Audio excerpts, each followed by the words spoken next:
Good morning. It's Tuesday, May 23rd. I'm Philip Streible, Chief Market Strategist at Blue Line Futures. Give me a metals minute here. I'll be on the TD Ameritrade Network 7:15, covering some of the foreign currencies and things like that. Something that I regularly do on their program. But looking at the metals markets here, you got silver down about 2.25% right now. It's down about 56 cents, 23.29. So we're coming right into that 50% retracement. Start looking at that September contract. Give yourself some time. We're at 23.50 on that.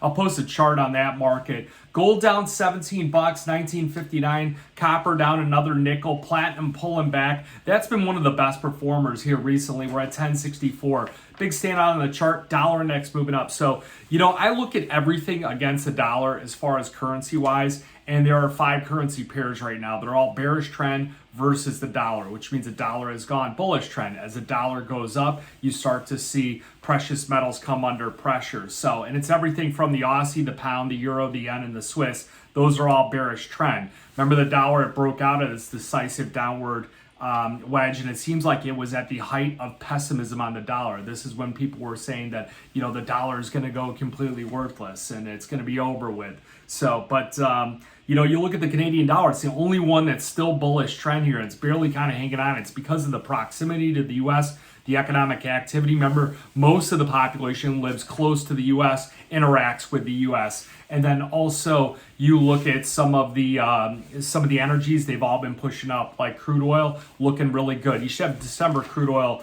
in your account if you bought that correction there. So the yen, little bit of action to the upside, but it's no flight to safety at all. So Fed chat, a lot of uncertainty around the debt ceiling. They think that they'll get it done. That keeps getting reiterated. But what are the Fed's future plans with interest rates? When is the pivot? When is the first cut? That's a lot of discussion. How deep is the recession? On the surface right now, the way the equities are acting, looks like a soft landing going on. You're seeing the NASDAQ just be relentless. We got a big earnings announcement, NVIDIA after the close.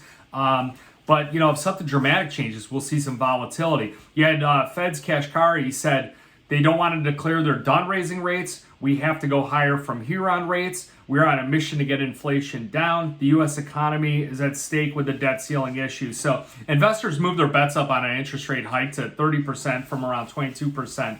That's at that next meeting. So it's kind of shocking. No pivot whatsoever. The 2s versus 10s, those are pushing back up. It's negative 57 basis points. So actually it's correcting more, which means the 2-year is gaining. So big jump overnight on a 2-year, up 6 basis points, 4.32. That is the thing that gold hates the most. And also the rising dollar. So those are the things to watch here. Again, I'll be on TD Ameritrade 7:15 in the morning. If you have any questions, give me a call, 312-858-7303. Remember, futures and option trading involves risk of loss. May not be suitable to all investors. Good luck, good trading.